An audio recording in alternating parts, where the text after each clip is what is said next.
So if you're sitting back there and thinking that Alaba is outdated, you can't use it anymore, and your music is there in your house gathering cobwebs, that's you, whatever you want to do.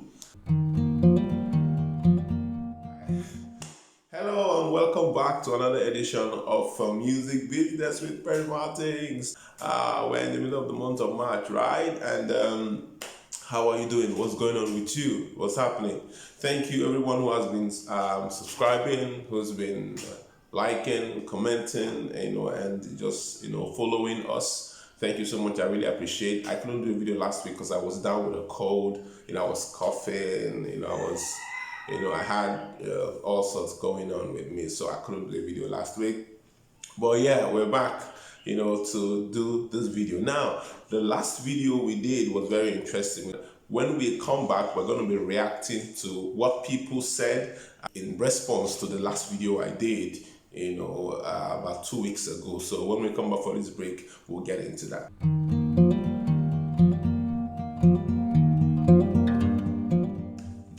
Alright, welcome back to the show. So, my name is Perry Martins and this is Music Business with Perry Martins. Last week, we did a video about Alaba Mix. We did a video about Alaba Mix. I've forgotten what I named, titled it. So, but basically, we talked about Alaba Mix and why it's important in your music promotion. And it's still under the series of how to promote your music in Nigeria. And we got reactions, and I want to deal with those reactions today. Right, so the first reaction we got is from a notable gospel artist. He used to be a secular artist, gospel artist, so a notable gospel artist. And he raised some points which I want to deal with, right? He raised some points which I want to deal with. So he said, Alaba Street Mix is basically pirated music, i.e. the people who put it together use without permission or license the popular / trending works of other artists, not just yours, which you pay them to include. No recourse, returns, or anything to the artist, with the popular songs in simple terms, stolen usage. Should that be something that the music minister should patronize? Okay, good. So I think I get what he says.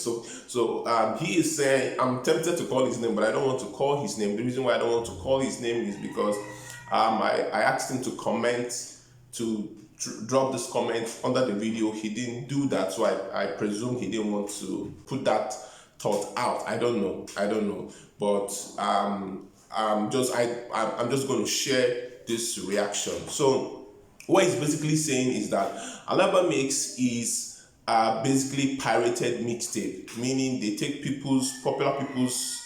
popular songs and then they put it with the ones that people pay them to do, and then they put it out there without getting licensing or any sort of authorization from the artist before they put that out. And it is true, right? It is true.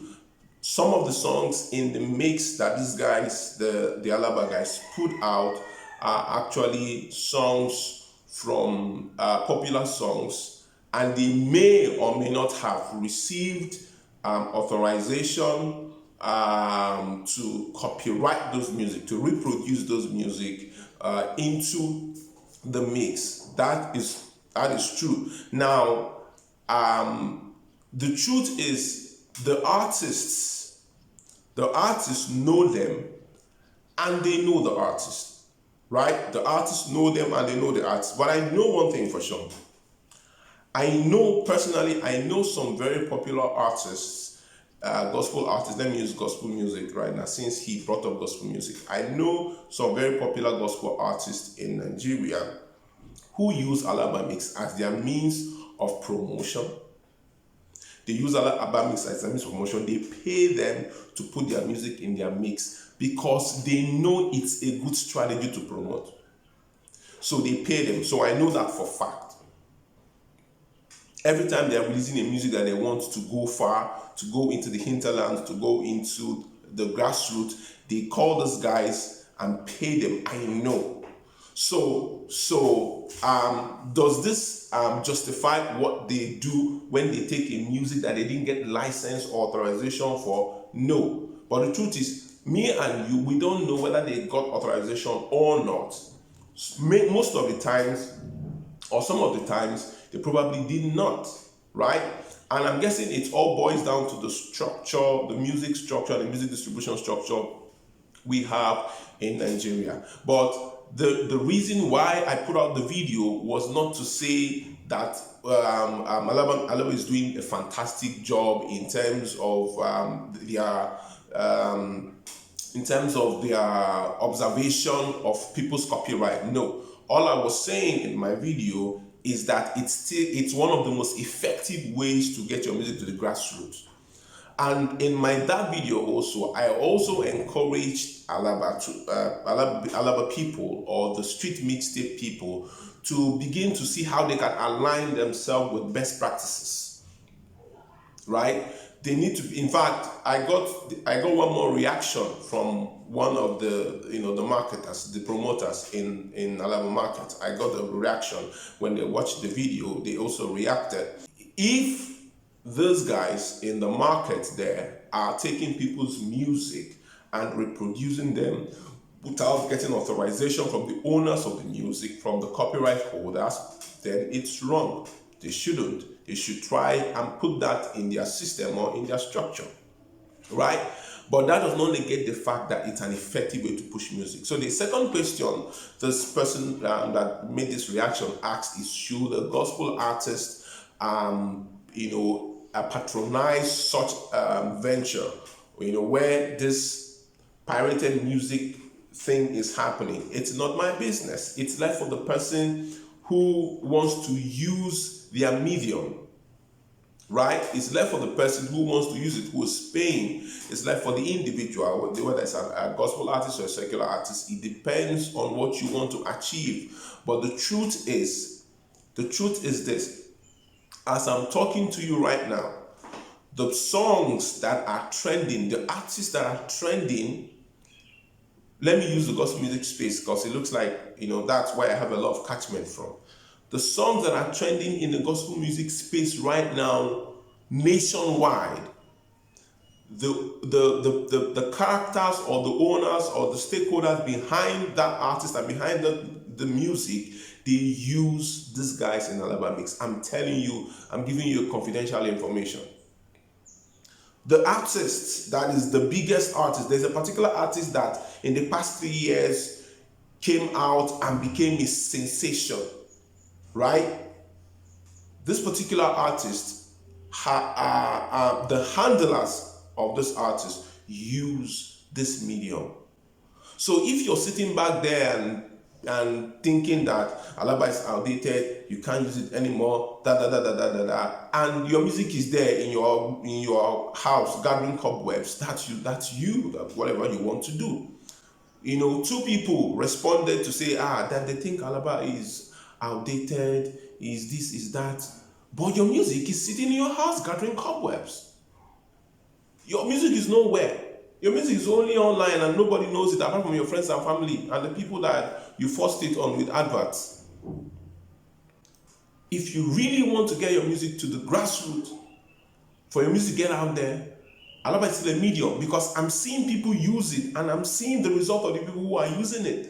So what I do here is to share information and tell you what I see, what I've experienced, what I see strategic and intelligent people do it, and that's what I share, and that's the information I share. So it's left for you to want to take it or not. Sorry, I'm reacting this way, but when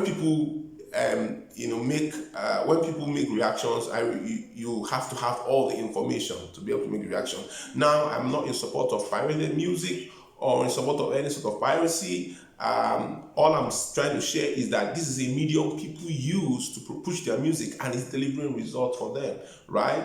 Now, I also encourage the people in Alaba, please try as much as possible to fix your system and align with best practices of music distribution and music marketing and music promotion in Nigeria. Okay, so the next reaction I got is from the Alaba people, and what they said was that, remember in my video, I also said that they should be able to pay artists whose name are in, whose songs are in the mix they sell, something, let them have a royalty agreement, a royalty plan that will be able to pay each of those artists something.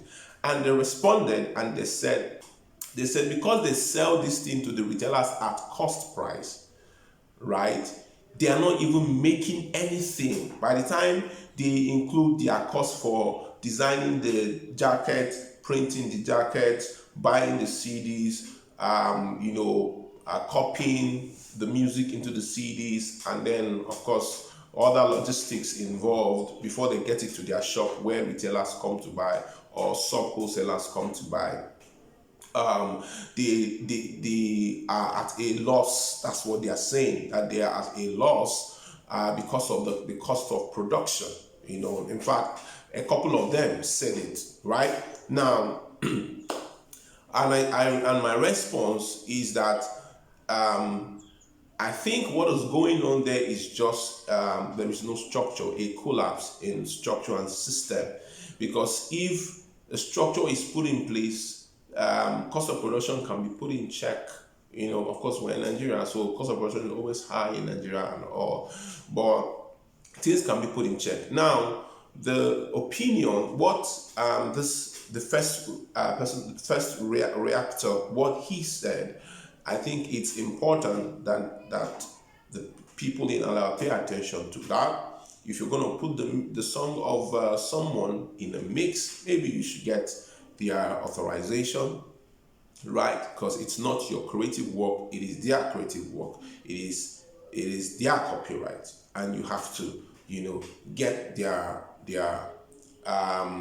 consent before you put their music in the mix, or put the music of only the people who paid you, who you have a contract with, in the mix, and leave out the song of the people who you don't have a deal with them. But I know for sure that a lot of the popular artists, they go to these people and then they pay them to get their music in the mix, because they know it's always one of the most effective ways for music to spread. Now, there are all sorts of catchments within the music industry, right? Everybody's doing what they feel is best for them. So this is just a reaction video, and the most comment I got is that people think, or were thinking, that Street Mix is outdated. Street Mix is not outdated yet in Nigeria. Why? Because a lot of people are not online. A lot of people are not online, and that's the reason why Street Mix is not outdated. And guess what? The people, the artists who are the reigning artists right now, if you count the reigning artists right now, whose music are in the market now, I'm not talking about those who had a former glory. the artists whose music are in the market right now, right, whose music are reigning, who are blowing in quote, like we say it, trust me, they engage the services of the street promoters. So that is all. This is just a reaction video. In the next video, I'm going to go into how to promote your music on radio. That's the next thing I want to deal with, right? So this is the end of this video. Thank you for hanging out. Don't forget to subscribe and click the notification button so that when we put a video, you're going to know we put out a video. Thank you for always watching, and don't forget to comment. Don't forget to share. I encourage someone out there today. Thank you. My name is Brent Martins, and have a lovely day ahead of you. Bye.